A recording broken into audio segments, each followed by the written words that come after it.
Mesdames et messieurs, bonsoir à toutes et à tous. Bienvenue sur la RTB, le groupe Média Leader, pour cette émission Sportbox. C'est avec un plaisir renouvelé que je vous retrouve donc pour cette émission de débat Sportbox. On se souvient encore, cet club de football de première division avait boycotté la première journée du championnat national joué le week-end dernier. Majestic, Salitas, Raimo, Kozaf, EFO, ASFA, ASFB disent vouloir réclamer la communication du montant de l'assurance au préalable et la délivrance de la police d'assurance au club. L'octroi compromis des 30 millions de subventions au club en lieu et place des 15 millions initialement prévus. Le retrait de la sanction des clubs qui ne porteraient pas de maillot avec le logo du sponsor de la FBF. La fixation à 25 000 francs CFA au lieu de 50 000 francs CFA du montant donc à payer pour les réclamations. Ce mardi, à l'initiative du président de la Fédération burkinabé de football, Lazare Bansé, les clubs des 8 fondeurs et le comité exécutif se sont rencontrés au siège de la Fédération. Après 3 heures de débat et de négociations intenses, les protagonistes ont fini par trouver un accord. Quel est le contenu de cet accord? La crise était-elle évitable? Quelles leçons peut-on tirer de cette crise? Voilà autant de questions qui seront débattues dans ce numéro de Sport Box.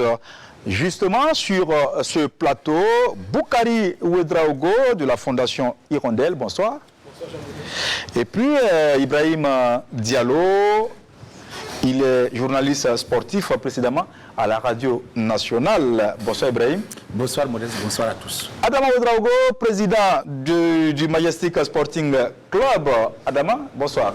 Bonsoir Modeste, bonsoir. Et puis Mahamadi Wena, rédacteur en chef adjoint du service des sports de la RTB. Bonsoir Wena. Bonsoir Jean Modeste. C'est un plaisir de vous avoir sur ce plateau. Déjà, la première question c'est pour vous Adama Ouedraogo. 7 clubs sur 8. Voilà, on décide donc de boycotter la première journée du championnat national. Revendication légitime ou prise d'otage? Merci beaucoup de l'occasion.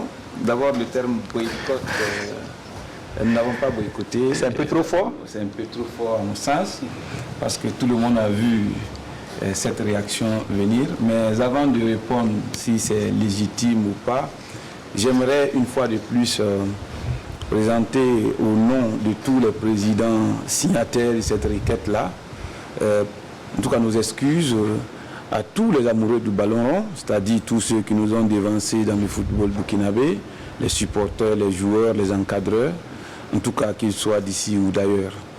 Voilà, donc la revendication est-elle légitime ou pas? Moi je dirais que notre revendication est plus que légitime, parce que ça fait 3 ans que les 3 premiers points que vous avez cités étaient sur la table de la Fédération burkinabé de football. Il n'y a que le 3e point qui s'inscrit nouvellement, notamment le point sur les 30 millions, c'est tout. Sinon, vraiment, la Fédération a vu, en tout cas, cette action venir depuis longtemps.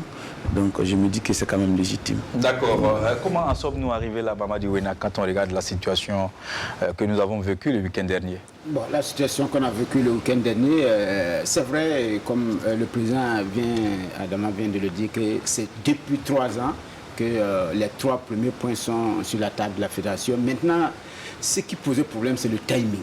Le timing de ce boycott, même si le président n'aime pas qu'on emploie ce mot, mais c'est que si des clubs ne se sont pas présentés sur le terrain pour jouer des matchs du championnat, le timing posait problème et on avait l'impression que c'était on était toujours dans cette phase pré-électorale parce que vu le nombre de clubs signataires et vu il y a 8 clubs signataires. 8 clubs signataires, mais il faut dire aussi que parce que le football féminin n'a pas commencé. Parce qu'on a vu quand même des images, quelques images des présidents ou des dirigeants des football féminin. Donc, vu le timing, ça montre que c'est comme si on continuait un peu de titiller le nouveau bureau exécutif par rapport à ce qui s'est passé dans cette période de la campagne. C'est un peu sexy. Donc, moi, dans le fond, j'ai trouvé quand même légitime qu'il y avait certains points quand même qu'il faut discuter, mais refuser de jouer, c'est inédit, on n'a jamais vu ça dans le milieu du football burkinabé. C'était une première pour nous et c'était quand même difficile à concevoir. Est-ce que vous êtes d'accord avec Mamadi Ouena? Tout à fait d'accord avec Mamadi Ouena, parce que c'est vrai, quelque part, il y a de la légitimité donc, dans leurs revendications. Ils nous ont bien montré.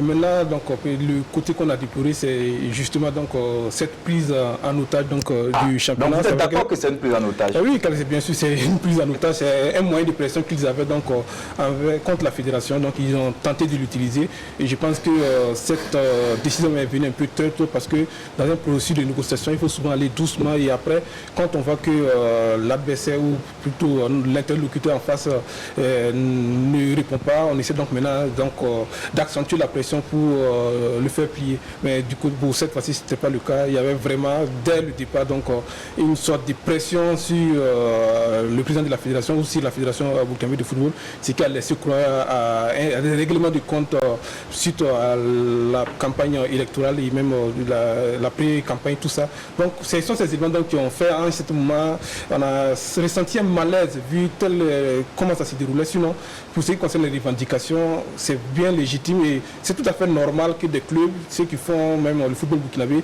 réclament certaines conditions pour pouvoir participer au championnat. Mais maintenant, c'est la manière peut-être qui a frustré un peu certains acteurs. Ouais, Ibrahim Diallo. Moi, je vais m'inscrire en tout cas tout à fait en porte-à-faux avec ce que mes deux prédécesseurs ont dit, parce que je pense que, comme le président l'a dit, depuis 3 ans que les revendications sont sur la table.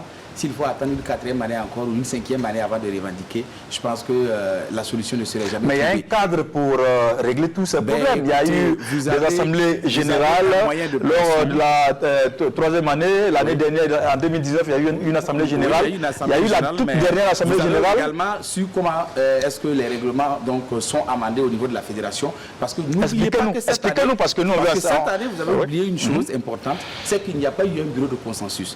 Il aurait allé aux élections avec 2 candidats qui avaient une rupture totale. Or, les années précédentes, si vous prenez il y a 5, 6 ans ou 10 ans, 20 ans... C'était des élections quand même, hein? Oui, mais c'était quand même... En 2016, il y a eu élection. Oui, mais à la Bertrand Kaboré et Sita Sangaré. À la fin, quand même, vous sentiez quand même qu'il y avait un certain consensus qui se dégageait. Là, il n'y avait pas de consensus qui se dégageait. Donc, c'était déjà un élément important à prendre en compte. Il y a des revendications qui durent depuis 3 ans.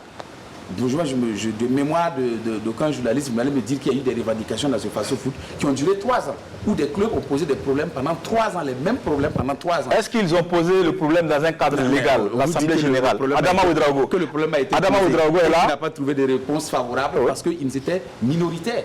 Parce que ce que vous n'oubliez pas, c'est ça. Il y a des décisions qui se prennent. Quand vous êtes 2, 3, vous posez un problème. Quand ça ne concerne pas les autres, ils se disent que bon, ça ne nous regarde pas. On ne vous suit pas. On ne vous suit pas. Alors, moi je pense que... Boukari, s'il vous plaît. Je pense que... Ibrahim Diallo, s'il vous plaît.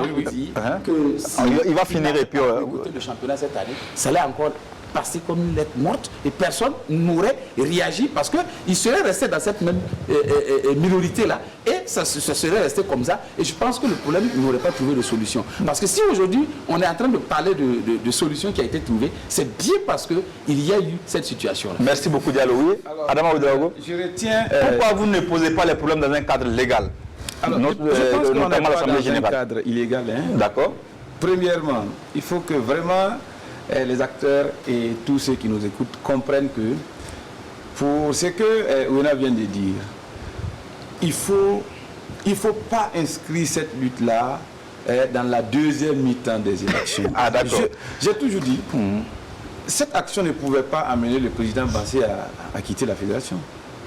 Non. Mais les 3 points qui ont été posés sur la table, ça fait 3 ans. Mais on me dit, le timing n'a pas été bien choisi. Bon, quel est le timing qui est approprié? Première question. Deuxièmement, on me dit que ce n'est pas un cadre légal. Monsieur Modeste, il faut qu'on sache que les questions de règlement du championnat, contrairement à ce que le secrétaire exécutif, monsieur Ahmed Ouedraogo, a dit sur votre plateau ici, Abdul Karim, merci beaucoup Abdul Karim Ouedraogo, qui vient d'être confirmé à travers une autre dénomination. Oui, effectivement, il faut dire que, sauf son respect, ce n'est pas vrai. Un règlement signé le 21 et on dit que ça a été adopté en Assemblée générale, alors que l'Assemblée générale a eu lieu le 22. Quel est le cadre de discussion de ce règlement-là? Non, il a été le règlement général de 2019 a donné quitus. Voilà, exactement. Exécutif Maintenant, il vous a pas dit. Vous savez, quand il y a une décision, il faut aller à ce qui a amené à donner justement ce quitus-là. Il était décidé que les élections auront lieu quand? En novembre. Voilà. Et que, comme le président sortant ne pouvait pas attendre novembre pour organiser la compétition, alors le président sortant a demandé quitus pour organiser le championnat et non pas pour signer un règlement, pour organiser le championnat. Cette année, peut-on organiser un championnat sans un règlement? Justement, j'en arrivais. Mais quand on a le temps, on a encore 20 jours devant nous pour organiser un championnat. Pourquoi on se précipite pour signer le règlement avant le début du championnat? Quelle est l'urgence? Je pose la question. Quelle est l'urgence? On nous envoie un règlement, on vous dit amender ce règlement en 15 jours. Il y a quoi dans un règlement qui est urgent pour un championnat qui ne démarre même pas dans 5 jours? Ça, c'est un second facteur. Quand on dit que ce n'est pas légal, dites-nous en quoi est-ce que notre action n'est pas légale. On a écrit dans un premier temps au président Lazare Bansé, et s'il vous plaît, on a bien dit à monsieur le président de la Fédération burkinabé de football, entre parenthèses, monsieur Lazare Bansé. Vous convenez avec moi qu'il est le seul élu de la Fédération burkinabé de football. Selon le nouveau règlement, oui. Voilà, il est le seul qui est élu. C'est lui qui nous convoque le 15. Et on arrive, c'est le comité exécutif qui nous reçoit. Tous les présidents du club, les 18 présidents du club étaient présents. Pour discuter justement avec lui. Vous aurez voulu que ça soit seulement vous? Tout à l'heure, mon voisin de droite disait que non, on n'a pas négocié. Qui n'a pas négocié? C'est nous qui avons pris, en tout cas, l'initiative d'écrire au président Bansé. Il a brillé par son absence. Non, 3 ans, ce n'est pas trop tôt. Vous trouvez que le premier vice-président... Au nouveau président... Mais il n'y a pas de nouveau président, Lazare Bansé nous l'a dit hier. Lazare Bansé nous a dit hier qu'il n'y a pas de nouveau président parce que l'administration, c'est une continuité. Bon, nous allons arriver sur ça. On va arriver sur ça. On va arriver sur ça. Est-ce que vous êtes... enfin, je veux dire, le club des 8 n'a-t-il pas manqué de stratégie aussi en allant tout de suite au clash? Parce qu'on en parlait. Est-ce qu'il n'a pas manqué de stratégie? Parce que Léopard de Saint-Camille a décidé, par exemple, de jouer. Non, Léopard, justement, Léopard s'est expliqué. Vous savez, nous sommes, contrairement à ce que certains se disent dans des jardins améliorés, nous ne sommes pas les ennemis du football. D'accord. Vous voyez, quand on a vu que la RTB a programmé les premiers matchs qui opposaient Vitesse et, comme on appelle, Léopard de Saint-Camille, nous nous sommes rencontrés, nous avons dit, Léopard, vous devez jouer. Parce que la RTB, la télévision nationale. Bien. Donc c'est un groupe de personnes alors. Mais bien sûr, on n'a jamais caché ça. C'est pourquoi on est 8 à signer. D'accord. Alors, on va avancer dans le débat. On va avancer très rapidement. À l'issue. Je comprends pourquoi 8 peut-être. Est-ce que vous avez essayé de ratisser l'âge avec les autres clubs? Parce que pour en faire un problème commun, ou bien c'est... Vous avez dit... J'ai la réponse. Vous savez, quand vous avez un club, en tout cas comme Majestic, Rayo, Salitas et autres, une seule personne décide et puis ça passe. Mais les autres clubs que nous avons touchés, qui, en tout cas, ne peuvent pas... Mais il y avait quand même l'Espagne. Mais l'Espagne a décidé parce qu'effectivement, voilà, là-bas, le bureau a pu trouver un consensus. Ailleurs, peut-être que d'autres se sont opposés, cependant que d'autres voulaient. Donc, ils n'ont pas pu trouver de consensus. Sinon, nous avons ratissé l'âge. D'accord. Mais alors, des gens qui n'ont pas les coups de France, peut-être. Monsieur le Président, on va avancer. À l'issue donc de la rencontre de mardi, voici les conclusions. Je vais lire très rapidement. Vous étiez dans la salle. Si voilà, c'est pas juste, vous pouvez donc nous voilà, s'interpeller. L'assurance passe de 1 133 000 à 760 000 francs CFA. Il n'y aura plus de retrait donc de points en cas de non-utilisation du maillot du sponsor officiel. La sanction financière passe donc, enfin, demeure à 25 000 francs CFA. La réclamation passe de 50 000 francs CFA à 25 000 francs CFA. Sur les 30 millions, Lazare Bansé demande du temps. Donc les 4 points, est-ce que vous êtes satisfait déjà de cette conclusion-là? Déjà, quand le président Bansé lui-même s'est assis pour nous recevoir, nous sommes satisfaits. Le fait qu'on ait écrit et qu'il nous ait reçus, c'est déjà une satisfaction. Pourquoi? Parce que vous vous souvenez bien, en début d'année, la saison passée, il fallait 2 cartons jaunes pour qu'un joueur soit suspendu. En assemblée générale, j'ai levé la main. Après avoir travaillé avec certains clubs, et quand on a posé le problème, on a dit on ne pose pas le problème en assemblée générale. Ça a été dit clairement devant tout le monde. Pourtant, c'est à l'Assemblée générale qu'il faut poser la Quel est le but de n'a jamais génération pour Là, je pense que cette question, il faut la poser à la Fédération de Club de football. D'accord, allez-y. Alors, donc, prenons le cas de l'assurance. Bon, vous convenez avec moi que moi, mandat, en tant que club, parce que c'est ce qu'on a dit, la Fédération souscrit à des assurances au nom et pour le compte des clubs. Et Dieu merci, aujourd'hui, les revendications sont sorties. On a vu maintenant la police d'assurance qui nous a été servie. Il y a les arbitres à l'intérieur et tout. Nous avons vu, nous sommes d'accord. Mais imaginez-vous, quelqu'un qui signe un contrat au nom et pour ton compte et tu n'as pas le contenu du contrat, tu ne sais même pas. C'est pas normal. Aujourd'hui, on nous dit, et c'était 133 000 et quelques. Oui. On dit que parce que comme il y a eu 2 clubs qui se sont ajoutés, curieusement le montant a ajouté de 1 133 000 à 760 000. C'est très bien, félicitations. Peut-être. D'accord. Sinon pour les 2 autres points, oui. Je m'explique pour que les gens comprennent qu'en réalité, il fallait qu'on fasse ce débat-là. Vous voyez, pour faire une revendication aujourd'hui, je touche du bois en parlant.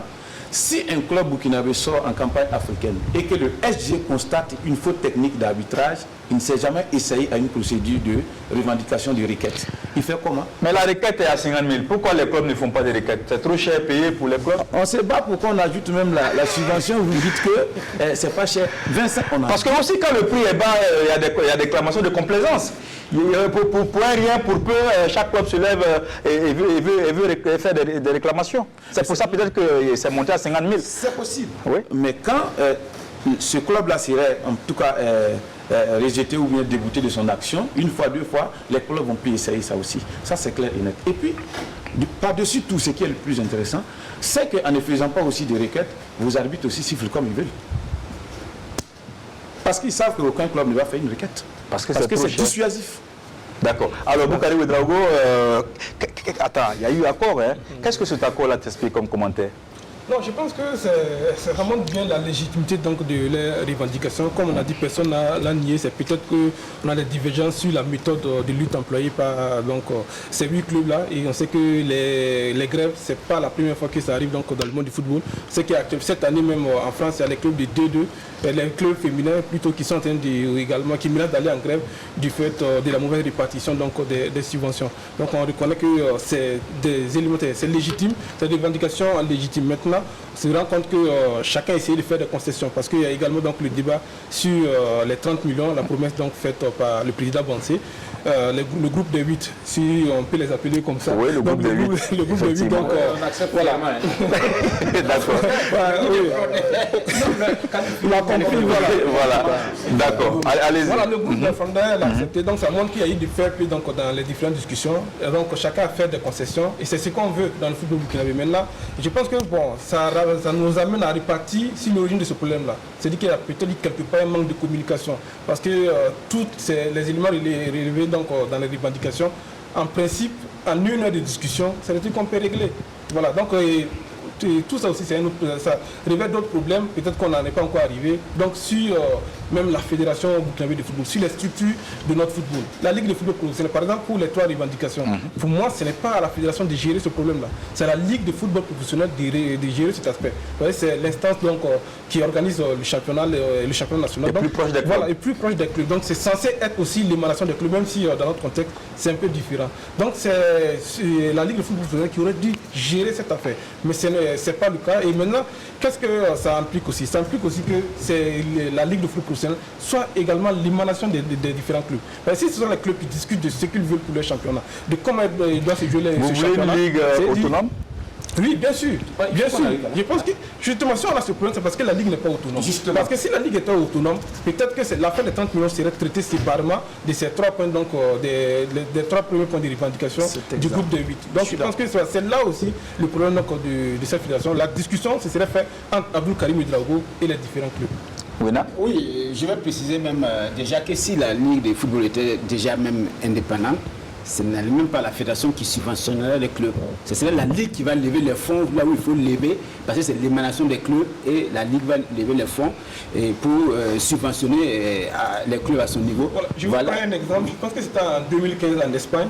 les clubs sont entrés en grève du fait donc de la répartition des droits télé. Et la fédération espagnole est même allée soutenir les différents clubs. Parce que la Ligue autonome. D'accord, c'est différent. Les systèmes ne sont pas les mêmes. Voilà, d'accord. D'accord, on va avancer. On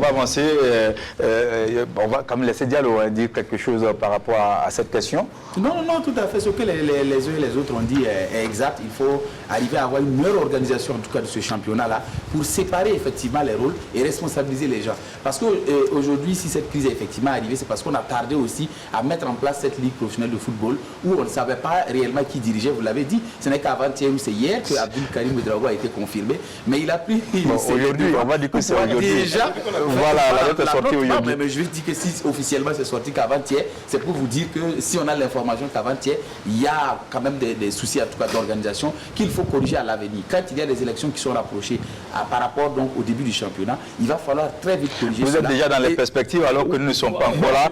On va parler... Il y a quand même un point qui me... Allez-y. C'est sur l'histoire des 30 millions. D'accord. Parce que le président a demandé à voir d'abord ce qu'il y a dans les caisses. Il veut du temps. Avant de se prononcer. Il veut du temps. Oui.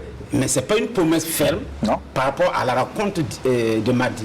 Donc ça montre que pour moi, peut-être qu'on n'est pas totalement sorti de la crise du jeu. À moins que les clubs signataires acceptent peut-être que pour cette année, même s'il n'y a pas beaucoup d'argent dans les caisses, on va accepter les 15 millions étant donné qu'il y a eu des concessions. Je pense que dans la discussion, comme le président l'a dit, c'était de pouvoir avoir une explication. Parce qu'il ne suffit pas d'aller dire quelque chose ailleurs et croire que les clubs le savent. Parce que vous savez, comme on dit toujours l'administration, il faut toujours avoir des preuves. Quand vous rencontrez quelqu'un directement qui vous dit quelque chose, c'est différent quand c'est dit par presse interposée. Parce qu'en ce moment, ça a une autre valeur parce qu'il y a un procès verbal qui est dressé au cours de la réunion qui dit qu'un tel a dit ça, l'autre a dit ça. Et je pense qu'en ce moment, demain, vous pouvez effectivement ressortir ça comme preuve pour dire hier tu avais dit ça. Mais quand effectivement Lazare Bansé a promis les 30 millions, c'est une promesse de campagne.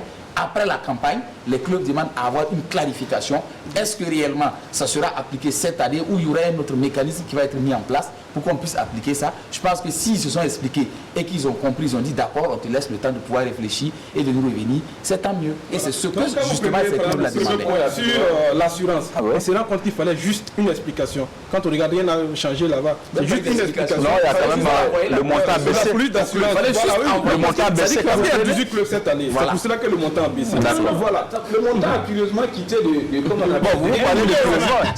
Ça, 1 million, une diminution de 300 000 carrément, parce qu'il y a 2 clubs qui sont montés. Chaque année, on va faire monter 2. Là, comme ça, peut-être l'assurance. Le président a dit curieusement parce que, comme il n'avait pas les montants, la clarification dans cette année, c'est ça aussi le problème. Non, mais ils nous ont donné le montant de l'année passée. Sans clarification, je vais dire. Voilà, sans clarification. Alors, pour la question des 30 millions, parce que c'est ce qui. Tout le débat semblait être réduit autour de la question des 30 millions. Nous disons, nous avons toujours joué 130 millions. Maintenant, quand vous avez des présidents du club comme Yak, comme Amadou, comme Raïm, comme les présidents de l'ISO, de l'ASFA, de l'EFO, quand même, le football, il ne faut pas prendre l'élection du président de la Fédération burkinabé du football, il ne faut pas prendre ça comme l'élection d'un maire, d'un député, d'un président du FAS. Non. Non, vous avez des gens qui aident l'État, qui mettent leur argent pour former des joueurs, qui tiennent leur club. Quand vous n'avez pas quelque chose pour leur donner, il ne faut pas mentir. Au moins ces élections-là nous ont permis désormais de ne pas croire aux potentiels candidats aux élections prochaines. Ou que les prochains candidats diront la vérité aux gens. Sinon, ils seront confrontés au même jeu. Je partage son point de vue sur cet aspect-là, parce que là où je suis satisfait du fait qu'il y a eu du bruit autour de cette histoire de 30 millions, ça veut dire que maintenant, les gens seront regardants si les promesses qu'on va les faire. Ça veut dire que quand on prend donc le programme élaboré par Lazare Bansé, donc j'espère qu'ils vont continuer dans cette lancée-là, essayer d'élaborer donc les différents projets, les différentes promesses. On va essayer de suivre pas à pas. Est-ce que ces promesses-là sont tenues? Et à la fin donc du mandat, on fera le bilan de tout cela. Qu'est-ce qui a été, voilà ce qui avait été promis, voilà ce qui a été réalisé. On peut faire le point sur tout ça. En même temps, ça amène aussi... Parce que la crise n'est pas arrivée au milieu du championnat. Parce que si, comme les gens le disaient, il fallait commencer à jouer et attendre la 5e journée pour commencer à revendiquer, là, on coupait l'élan de tout le monde. Parce que imaginez qu'on arrive à la 5e journée où chacun a passé la 4e vitesse. Et on dit maintenant que c'est à ce moment on arrête le championnat. Imaginez le coup que tout le monde va prendre. Même au niveau de la presse, que ce soit des supporters, on va dire, mais non, vous n'auriez pas dû commencer le championnat, vous auriez dû commencer à revendiquer et avoir effectivement la solution. Au début ou au milieu ou à la fin, c'est le même, il y a toujours blocage. Oui, mais les joueurs qui sont les principaux perdants. Si les gens ont pu les jouer côté et commencer alors, monsieur, s'il vous plaît, mais si on résume, Diallo, c'est moi, s'il vous plaît, Diallo, Ibrahim Diallo. Je suis quand même celui qui distribue la parole. Voilà, donc on va passer à autre chose. Cette crise a sans doute laissé des traces. Selon vous, quelles sont les conséquences immédiates de cette crise-là? Déjà, les équipes qui ont perdu 3 points. Bon, les 7 clubs qui ont boycotté ce championnat, ils ont déjà perdu 3 points. D'accord. Et cette année, il y a 4 clubs qui descendent en 2e division. Ok. Et à 18, on aura un championnat très difficile. Quand on regarde les ambitions des différentes équipes, et là aussi c'est une satisfaction, quand vous avez il y a une dizaine de clubs, leur objectif c'est le titre. Avant, on cherchait un club qui cherchait même le titre comme ça. En 20, le club c'est le maintien, c'est le maintien. Voilà, même eux, à un certain moment, c'était le maintien. Nous, on l'a toujours dit, bon, je reprends entre guillemets, on l'a toujours dit, c'est le maintien. On va être parmi les 3 premiers et c'est déjà suffisant. Mais cette année, quand vous regardez, il y a une dizaine de clubs qui visent le titre. Donc, dans ce contexte-là, perdre 3 points, c'est déjà beaucoup pour ces jeunes-là. Et déjà, ça même peut compter à la fin de la saison. Oui, et perdre une journée. Oui, bien sûr, bien sûr. Alors, voilà, on a vu les 2 saisons écoulées, pas 2019-2020, mais les 2 saisons d'avant, on a vu qu'il y a des équipes qui ont perdu juste à cause de quelques points. D'accord, Adama? Bon, voilà. Vous savez, quand on part à une guerre, on mesure quand même les conséquences. D'accord. Je suppose que vous avez mesuré les conséquences avant d'y aller. Ce scénario-là, on l'a prévu. Quand vous partez à une guerre avec un commando, ne vous attendez pas à retourner avec tout l'effectif à la maison. Ce n'est pas possible. D'accord. Mais je peux vous rassurer, parmi les 7 clubs-là, il n'y a pas un qui va descendre en 2e division. Parole de ça, c'est moi qui vous le dis. D'accord. Voilà. On vous dit tout simplement que, considérons tout simplement ces forfaits-là comme si c'était des défaites. Et puis avançons. Moi, c'est pas parce que vous ne pouvez pas imaginer combien de défaites peut-être je ferai dans l'année. Et aussi, il y a une somme de 200 000 francs. Ce n'est pas grave. À payer comme amende. Alors, sur ce point, pour certains clubs qui cherchent quand même à régler certains problèmes, c'est pas facile. Oui. C'est que le refus même de reprendre cette journée n'est pas forcément venu de la fédération, de la Ligue de football professionnel. Il y a certains présidents de clubs parmi les autres qui ont demandé, un président s'est permis de dire que non, il n'y a pas de raison qu'on reprenne les matchs, comme si le bénéfice de la lutte n'allait pas leur profiter aussi. Donc vous voyez. Mais quand on va en lutte aussi, on ne pense pas comme ça. Hein. Mais moi je ne pense même pas comme ça, c'est pourquoi quand ils m'ont donné ma sanction, je n'ai même pas daigné ouvrir même la sanction. Ils n'ont qu'à appliquer et puis on avance. Parce que je sais que je vais avancer, je serai maintenu. Et peut-être même j'aurai un classement meilleur. Je souhaite même ça à tous les clubs qui vous appelez en parenthèse frontale. D'accord, oui. Je suis bien content d'entendre le président de Mayassi dire qu'aucun des 7 ne va descendre en 2e division. Pourtant, il y a quand même eu des clubs qui ont flirté avec la 2e division. Les dernières années, ce n'est pas le cas de Mayassi, ce n'est pas peut-être le cas de Raimo ou de Salitas, mais il y a quand même des clubs. Il y a les fois végétal avec la 2e division. À flirter, hein? Flirter, oui. Et même Kozaf aussi l'année dernière était un peu dans le dur à un certain moment. Donc c'est pour dire que ce sont des sanctions quand même qui comptent.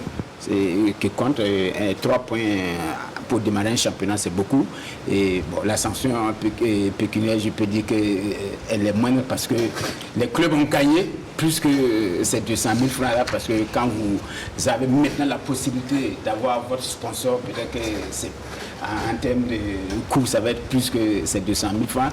Et encore l'assurance qui a été réduite, voilà, et puis qui a été clarifiée. Et maintenant, ils savent à quoi s'en tenir quand on a un joueur blessé, tout ça. Bon, il y a beaucoup plus de gains que les conséquences immédiates, mais quand même les 3 points, il faut pas se dire. Alors c'est beaucoup pour tous ceux qui jouent. On va venir. C'est vrai. Un match, c'est vrai. Certains diront que ce n'est rien, mais c'est beaucoup quelque part. Parce que quand on va venir, Boukari. N'abordez pas cette question parce qu'il y a une question pour ça. Alors, cette crise n'a-t-elle pas affaibli quand même l'institution, la fédération? Ou si vous voulez, cette crise n'a-t-elle pas écorné un peu l'image du face-au-foot, du football burkinabé d'une manière générale? Non, moi je pense que non, pas du tout.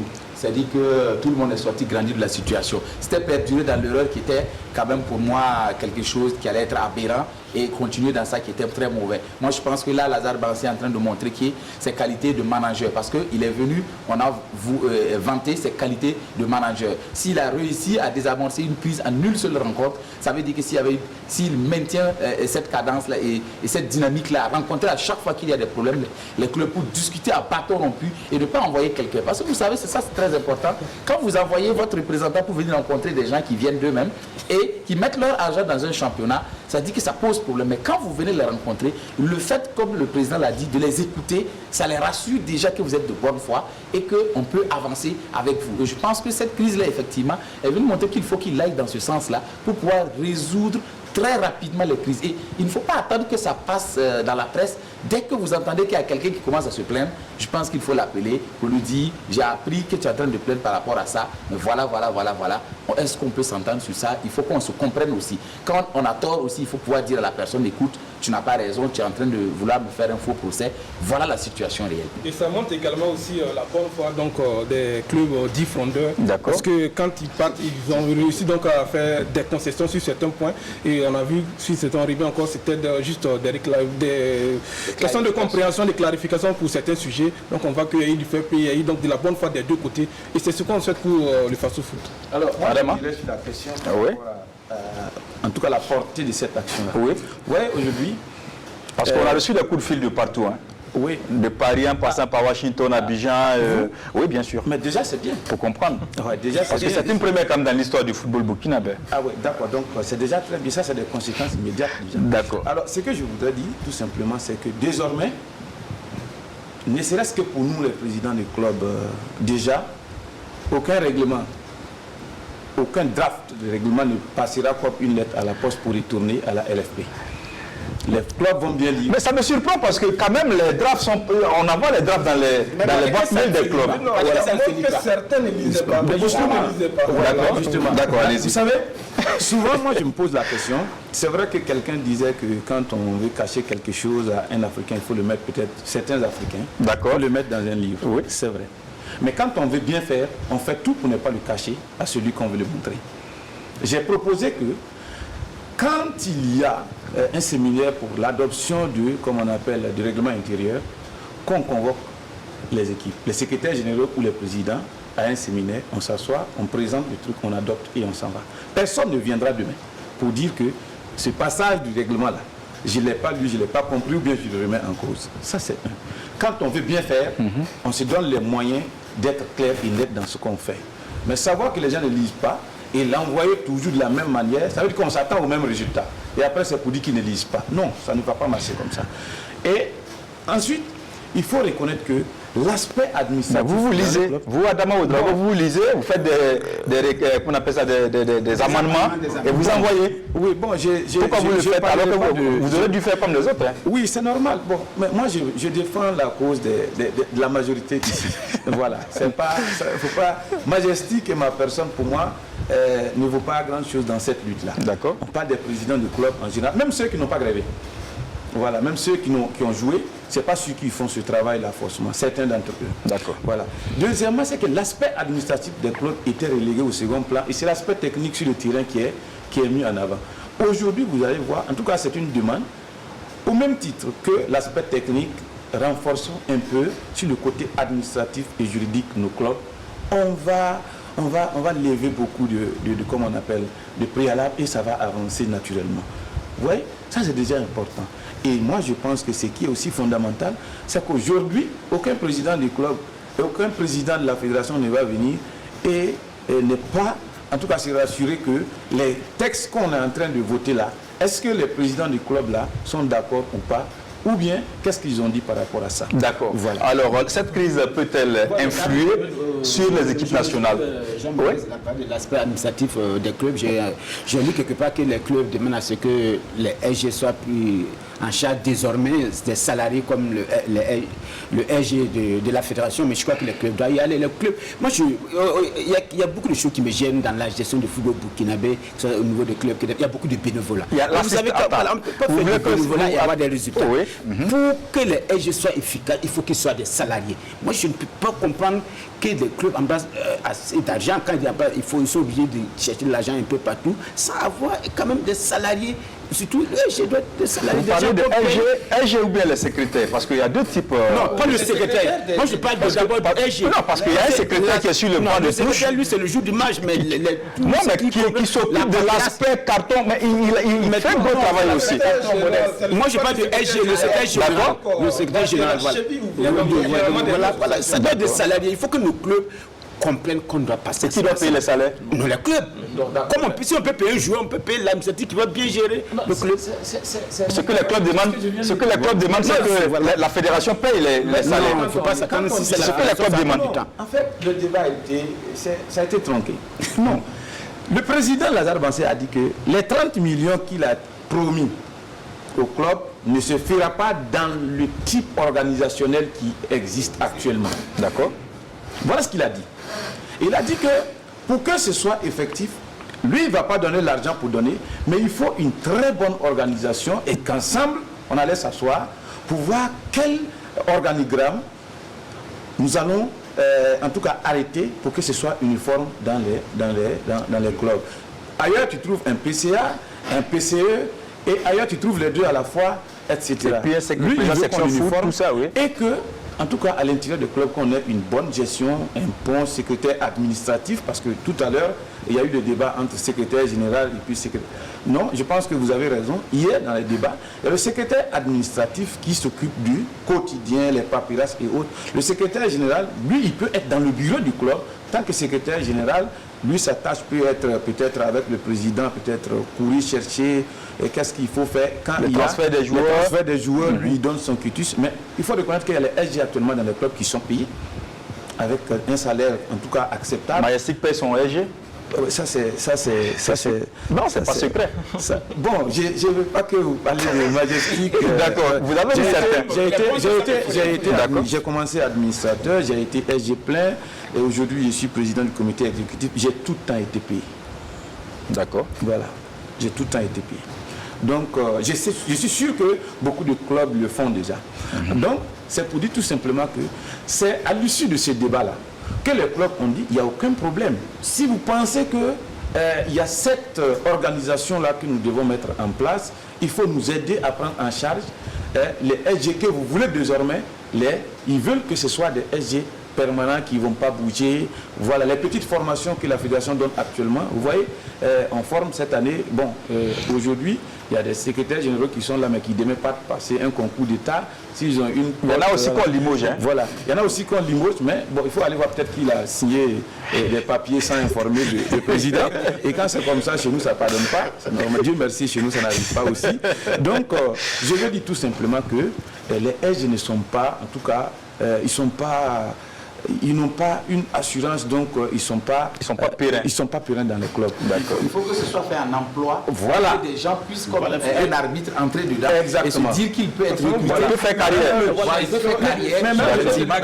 Mais je vous dis par exemple que, vous voyez, tout ça c'est une question. C'est le rôle de la fêtière aussi que d'obliger les clubs à avoir les secrétaires généraux d'un certain niveau. Bon, maintenant dans la licence, dans les conditions sont pour obtenir la licence clubs. des clubs, Dieu merci, ça y figure clairement, le secrétaire général doit avoir un certain niveau. Mais pourquoi on ne peut pas obliger, par exemple, les clubs, ou bien susciter que les clubs aient, en tout cas, des formations, des attestations qui prouvent qu'ils sont des secrétaires généraux, et en ce moment, la fédération peut dire, un secrétaire général, tel diplôme, et le club doit forcément signer un contrat professionnel avec la personne. Ça, c'est des questions organisationnelles que quelqu'un ne va pas trouver à redire. Ça, c'est vous aidez les clubs à avancer. Voilà. D'accord. Alors, on va avancer très rapidement. Je dis, cette crise peut-elle influer sur les équipes nationales? Bien sûr. Perdre déjà une journée, c'est déjà perdre 90 minutes dans les jambes. Et certains n'ont pas joué. On a vu Ridouano Maïga de Salitas qui, c'est vrai, n'a pas joué pendant cette journée. Ils ont plutôt joué un match amical. Il s'est blessé alors que c'est un joueur qui aurait pu disputer donc, le championnat d'Afrique des Nations en janvier prochain au Cameroun avec les étalons locaux. Oui. C'est déjà une perte.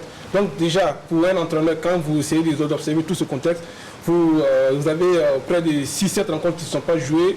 Vous vous posez la question avec comment je vais organiser tout cela. Donc, effectivement, au niveau des équipes nationales, junior, senior, forcément, perdre une journée donc, va avoir un impact, même si c'est pas. Heureusement que donc, on a su juguler la crise, sinon, effectivement, ça a un impact parce que l'entraîneur, comme je le dis, il ne sait pas comment faire son choix parce qu'il déjà vu sur les premiers matchs pour avoir une idée sur les différents joueurs. Maintenant, comment confirmer ça pour les prochains matchs? C'était donc le deuxième travail d'un entraîneur. Maintenant, il ne peut pas faire ce travail. Il est obligé encore de changer son programme de travail. Parce que quand il prend le calendrier, quand vous prenez les différents entraîneurs, quand ils prennent le calendrier, il y a des matchs qu'ils cochent. Parce qu'ils savent que ces équipes-là, ils ont fait tel recrutement, il faut que je me cours même pour voir ces matchs-là. Maintenant, avec tout le nombre de matchs qu'on a perdu, donc il faut qu'eux également essaient de revoir donc, leur travail. Donc forcément, ça aurait un impact à ce niveau-là. Oui, non? Moi, contrairement à Boukari, je ne suis pas trop inquiet sur l'aspect sportif de cette crise. Quand je dis je ne suis pas trop inquiet, parce que le Burkina quand même a commencé un peu tôt son championnat. Burkina fait partie des pays qui reprend, je ne sais même pas si ce n'est pas le premier pays. Ça, c'est en comparaison. Oui, voilà. La compétition, c'est vrai, je comprends. C'est comme toi-même également. Parce que le temps où vous avez dit qu'un match, vous aurez pu avoir une meilleure performance. Souvent, c'est frustrant. C'est tout à fait normal. Maintenant, est-ce qu'il n'y aura pas de séquelles au niveau cohésion entre certains groupes d'intérêt du football? Expliquez-vous, parce que moi, je ne vous suis pas. Au niveau cohésion des présidents, au niveau des présidents, est-ce que, franchement, on a fait table rase, il n'y aura plus de problème? Est-ce qu'on va dire que, bon, comme tel joueur, il fait partie des clubs de trucs, est-ce que l'entraîneur, le sélectionneur ne va pas hésiter à dire que bon, peut-être qu'ils pourront boycotter mes matchs, des petites considérations. Peut-être s'il n'y a pas ça, moi je crois que si l'aspect sportif, ce n'est que les 90 minutes de moins, en football tout compte. Tout compte, même 5 minutes de moins, c'est pas bon pour rien. C'est pas un sportif de haut niveau, mais le Burkina est quand même déjà en avance. Pour commencer le championnat dès le 18. Voilà. Donc déjà quand on enlève ça, c'est ça remet en cause toute la préparation qu'elles ont eue pendant la motivation au Burkina. Adama Ouedraogo, on pourra comparer facilement. C'était quelque chose qui a été préparé. Quelque chose qui avait quand même été préparé, le président l'a relevé ici. Ça a été préparé. Non, mais ça a été préparé pour ceux qui sont les fraudeurs. Et si vous prenez les 8 fraudeurs, moi je vous dis que l'équipe nationale est constituée à 90% autour de ces équipes-là. Quelle équipe nationale? Vous parlez de quelle équipe nationale? Nous parlons des équipes nationales. On parle de l'équipe nationale locale qui va on parle plus du Chad. Parce que vous savez que l'équipe nationale à Senior ne concentre pas beaucoup de joueurs du championnat national. C'est notre bagarre aussi, on le fait, mais ça ne fait près de 6 mois qu'on n'a pas joué au football. On ne connaît pas encore la forme de nos joueurs. Tout le monde a fait la même chose. Celui qui était gardien but de but, tout le monde a fait la même chose. Oui, mais tout le monde a fait la même chose. C'est de ça que je parle. Pour ceux qui ont fait la même chose. Ça veut dire que la doivent reprendre à zéro. Oui, mais justement, on reprend à zéro. Mais l'avantage, c'est comme Benoît l'a dit, nous on a repris. Nous on a repris. Ne parlez pas plus à la fois, dialogue, parce qu'on ne se comprendra pas. Nous on a la chance que même si on a perdu une journée, on a quand même vu déjà des gardiens qui ont joué parce qu'il y a des matchs qui se sont joués. Et si les autres gardiens reprennent, je crois que si un gardien en 4, 5, 6 matchs, le Chad c'est en janvier, je crois qu'il y aura au moins 10-15 matchs d'ici janvier. Non, donc je ne pense pas. C'est ce seul match je ne pense qui pas va que. D'avoir une bonne oui, mais je ne pense pas. Donc ça n'aura pas l'impact qu'on essaie de voir ici n'aura pas lieu parce qu'on aura le temps de voir des équipes. On aura le temps de voir des gens jouer suffisamment pour pouvoir avoir cette qualité. En se disant, comme les autres n'ont pas joué, comment? Oui, c'est ce que je veux. Moi j'ai dit qu'on aura au moins 10 matchs. Si on a 10 matchs, si en 10 matchs, on ne peut pas sélectionner un joueur qui n'est pas performant, c'est elle qui n'est pas performant. C'est vrai que Adam, attendez, vous allez répondre et après c'est vous. Mais n'oubliez pas, on avait déjà fait ce reproche à la Ligue de football professionnel. Et on a effectivement commencé depuis un certain temps, on commençait le championnat tôt pour permettre aux clubs d'avoir de la compétition. Mais à part l'espoir de Salitas, quel autre club depuis près de 5-6 ans que le championnat, en tout cas une certaine qualité, Quel autre club a pu intégrer pas de groupe? C'est la preuve d'ailleurs que ce n'est pas parce que vous jouez beaucoup de matchs que vous êtes performant. Donc ça veut dire que ce premier match-là, il n'influe à rien. Allez-y. Je ne suis pas totalement d'accord avec lui. Je dirais même que je ne suis pas d'accord. Même en partie, je ne suis pas d'accord. D'accord. Pourquoi je le dis? Les mêmes joueurs, 90% des joueurs qui participent à ce championnat-là sont ceux qui ont participé l'année dernière. Les coachs nationaux ont à peu près, en tout cas, la performance de ces joueurs-là. Peut-être c'est la condition physique, peut-être le travail qui a été fait donc depuis. justement, J'arrive. Non, je ne vous rejoins pas, en aucun point. Je vais dire tout simplement que cette première journée-là, en toute sincérité, dans le Faso-Foot qu'on connaît, une seule journée ne peut pas nous renseigner trop sur, comme on appelle, la qualité d'un joueur. Ou bien, voilà. Donc, moi, je me dis, prions Dieu que la suite là ne soit pas, en tout cas, discontinue. On aura tout ce qu'on veut à l'intérieur. Et comme je le dis, les équipes ont joué des matchs amicaux. Et, tenez-vous bien, pendant la grogne, des entraîneurs nationaux sont passés sur le terrain. J'en ai reçu. Ils ont remarqué, ils ont fait leur travail. Contrairement à ce que vous pensez. Nous avons joué avec des équipes. Certains matchs ont un niveau plus qu'un match officiel. Je parle d'un plan de préparation de l'entraîneur. Quand il se promène dans les différents terrains, il voit des joueurs. Les terrains d'entraînement. Il fait sa programmation. Bon, j'ai vu tel joueur sur le terrain du Majestic. J'irai voir le match du Majestic. Il arrive, Majestic ne joue pas. Oui. Déjà, ça force tout son programme. Il faut qu'il attende un autre match de Majestic, alors qu'il avait peut-être prévu de voir une autre équipe. Voilà, je ne dis pas qu'à cause d'un match, je ne dis pas qu'à cause d'un seul match, on n'aura pas une équipe performante. C'est pas ce que je veux dire. Mais je veux dire qu'après perdre une journée, ça a quand même des conséquences sur le championnat parce que ça force le programme et des entraîneurs. On va avancer parce qu'on est pris par le temps. On va avancer parce qu'on est pris vraiment par le temps. À l'occasion de la journée FIFA d'octobre, les Étalons joueront 2 matchs amicaux le 9 octobre face au Léopard de la RDC et puis le 12 face au Barrea de Madagascar. Et on va avancer parce que là, on est vraiment pris par le temps. On va passer maintenant aux enseignements. Déjà, cette crise est-elle derrière nous? Bon, on espère qu'elle est derrière nous parce que les différents acteurs se sont assis, ils ont échangé.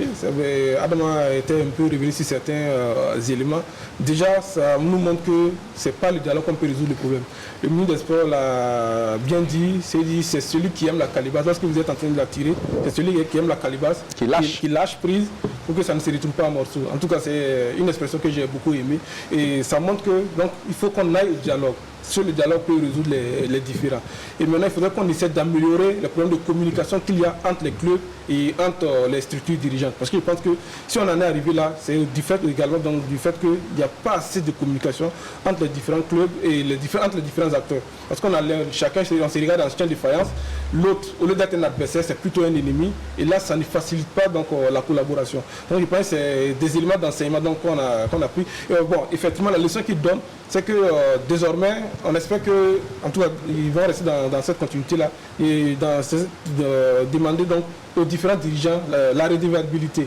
Vous avez promis cela. On attend donc d'avoir un retour, donc qu'on puisse voir sur le terrain donc, la réalisation de vos promesses. Donc c'est des éléments, en tout cas, certains de ces éléments qu'on peut retenir en tout cas. Diallo. Ben, je pense que Boukari a tout dit, c'est un problème de communication. Si réellement on se parle franchement et qu'on n'a pas des a priori sur celui qui doit recevoir le message, je pense qu'il peut passer. Comme Boukari l'a dit exactement, si tu me considères comme un ennemi, forcément quand tu es en train de me dire quelque chose, je suis en train de te voir aussi un ennemi parce que je ne considère pas que ce que tu es en train de me dire, c'est pour mon bien. Je vois plutôt que c'est peut-être une ruse pour pouvoir mieux me taper. Et or, si on se parle effectivement, franchement, je le dis, c'est-à-dire que le terme franchement ici, il doit revêtir tout son sens. On doit pouvoir appeler quelqu'un pour lui dire, tu sais, au-delà de toutes les querelles, voilà, moi je te dis sincèrement, voilà la situation, voilà ce que je pense. Et l'autre, moi aussi, il peut te le dire sincèrement, voilà ce que moi je pense. Et on aplanit les divergences et on arrive à avancer. Si les documents sont partagés effectivement entre les présidents de club et la fêtière, que ce soit la ligue ou la fédération, je pense que ça va être beaucoup plus fluide. Et s'il y a beaucoup plus de rencontres aussi, c'est intéressant. Il ne faut pas attendre juste les assemblées générales. Si on peut improviser des petites rencontres comme ça pour pouvoir se parler et lever des divergences, divergences par rapport, parce que ça va venir. Par rapport à l'arbitrage, déjà, vous allez voir qu'il y aura des soucis. Les gens vont dire que peut-être les arbitres ont un penchant, ils veulent fabriquer un champion ou ils veulent fabriquer des relégables. Voilà des questions qu'il faudra aussi d'ici là pouvoir se rencontrer encore pour dire la réalité. Voilà ce qu'il en est, voilà le niveau des arbitres. Bon, parce qu'il faut pas, on ne fabrique pas les arbitres comme dans un laboratoire. Hein, donc, c'est des sujets comme ça qui vont arriver et qu'il va falloir, en tout cas, forcément d'ici là, discuter avec les arbitres et les présidents de club pour pouvoir trouver un terrain. Alors, Adama, est-ce qu'une rencontre entre M. Amadou Traoré et M. Lazare Bansé peut peut-être permettre de décanter la situation et d'aplanir plus ce qu'on dit? Moi, je dirais qu'il n'y a pas de situation ou de querelle qui veille encore. Je ne pense pas. Tout est fini? Non, je peux dire que tout est fini. Il n'y aura plus rien. Je vous dis, hein, place au jeu, c'est la pelouse maintenant qu'on... C'est la pelouse. Et vous allez voir, vous allez sentir ça dès ce week-end-là. Maintenant, ce que je voulais ajouter tout simplement, j'avoue qu'à la réunion passée, ça fait 8 ans, bon, moi personnellement, ça fait 5 ans que je suis, en tout cas, je participe régulièrement aux assemblées générales, mais ce climat-là, je ne l'avais jamais vu. Les menaces, tout, c'est fini. En tout cas... Mais c'est quand même pas une AG. Oui, c'est pas une... Non, mais il y avait des rencontres. Par le passé, c'est pas seulement des AG qu'on a tenus. Il y a des rencontres, en tout cas, qui n'étaient pas, en tout cas, dans une ambiance bon enfant. Mais je pense que d'autres avaient voulu partir sur ce pas, mais ils se sont rendus compte que non, c'est fini, plus rien ne serait comme avant. On aurait pu aller plus loin. En tant que membre de la Fédération burkinabé de football, nous, on peut demander un audit externe pour pouvoir, en tout cas, voir la santé financière vue de l'extérieur d'un auditeur externe. Mais on ne l'a pas fait. Pourquoi? Les fonds Covid-19, on pouvait demander qu'est-ce qui s'est passé réellement, mais on ne l'a pas fait. Vous voyez les points sur lesquels nous sommes arrêtés, c'est pour pouvoir jouer notre ballon. A priori, on ne cherche pas des noirs sur un crâne rasé. Non, c'est pas ça. Donc je peux vous rassurer que c'est le rectangle vert qui nous intéresse. Et tenez-vous bien, je serai content de battre Salitas le week-end prochain. entre frondeurs. Cette affaire à Amadou Traoré, Lazare Bansé. D'accord. Ce sera du programme qu'on voit l'histoire. Pour vous, ça va au-delà? Un problème entre acteurs de football. Et moi, je pense que le président pose le problème parce que hier, à la fin, le président Lazare Bansé a souhaité rencontrer le président Amadou Traoré parce que selon lui, ça pourrait participer à aplanir les divergences. Donc, ce n'est pas... Voilà, moi je ne nie pas ça. Je ne nie pas ça. C'est ce que je veux dire. Moi je suis dans une autre dimension. D'accord, allez-y. Il ne faut pas se concentrer sur cette histoire Amadou Traoré Lazare Bansé. Si on se concentre sur une histoire Amadou Traoré Lazare Bansé, on restera toujours ce qu'il a rejeté toujours dans la campagne. Donc il faudrait qu'on dépasse la campagne et qu'on se dise que c'est un problème entre acteurs du football. Quand un acteur pose, on ne voit pas forcément un ennemi ou un adversaire ou un candidat. Non, il ne faut pas qu'on voit ça comme ça. Donc c'est des acteurs du football. Et à la place de Lazare Bansé, moi je serais content qu'il ait cette pression-là. Ça montre qu'il y a des gens qui regardent ce qui se passe et qui vous mettent la pression et vous aussi ça vous amène à vous surpasser de temps en temps. Oui, bon, les enseignements que moi j'ai pu tirer de cette crise, d'abord que le président Bansé a dit, et il a dit même sur ce plateau qu'il ne veut pas être le président tout puissant et qui va tout faire, mais il y a un souci par rapport au mode même du bureau actuel. Parce qu'il est le seul élu. Ils l'ont dit. Et le président Adama vient de le dire. Il est le seul élu. Donc, pour tout ce qui est... Est-ce que ça veut dire que tous ceux qui sont nommés n'ont pas de légitimité? Non, pas qu'ils n'ont pas de légitimité, mais sur certains points. Sur certains points qui concernent l'organisation du football ou bien la marche du football burkinabé, il faudrait qu'il vienne lui-même, comme il l'a dit. Oui. Sans vous couper la parole, vous voyez, en 2018, quand les textes, les statuts sont arrivés, personnellement, mon amendement a porté sur ce point-là en priorité. Pourquoi ne pas faire un scrutin de liste pour que ce ne soit pas le président lui seul qui serait élu? Pour effectivement permettre aux autres membres du comité exécutif de jouir de la plénitude, en tout cas, leur légitimité. Mais bon... est-ce qu'à la CAF, on élit tout le monde? Non. C'est juste le président qu'on élit et puis il met en place son comité. Vous convenez avec moi aussi que comment on appelle, le mode de gouvernance à la CAF est sans commune mesure avec le mode de gouvernance différent. Voilà, ça c'est clair et net aussi. Donc, pour dire tout simplement que ça aurait été un scrutin de liste où tous les membres du comité exécutif, en tout cas, auraient leur mot à dire, il n'y avait aucun problème. Maintenant, permettez-moi de rebondir aussi. Vous m'excusez, nous ramener en arrière. Vous voyez, un de vos confrères, en tout cas, a posé une question. Je ne vais pas citer son nom, par exemple, c'est une dame. Je crois que, en tout cas, cette situation aussi a permis à beaucoup de vos confrères, désormais, qui vont aller lire aussi. Parce qu'ils posent des questions Donc pour vous, nous ne le lisons pas. J'ai dit beaucoup de vos confrères. Ah d'accord. J'ai dit ça. Moi, je ne dirais pas comme celui qui a dit que pour cacher quelque chose à un noir, il faut le mettre dans un livre. Non. Je dis, certains de vos confrères vont aller aussi lire.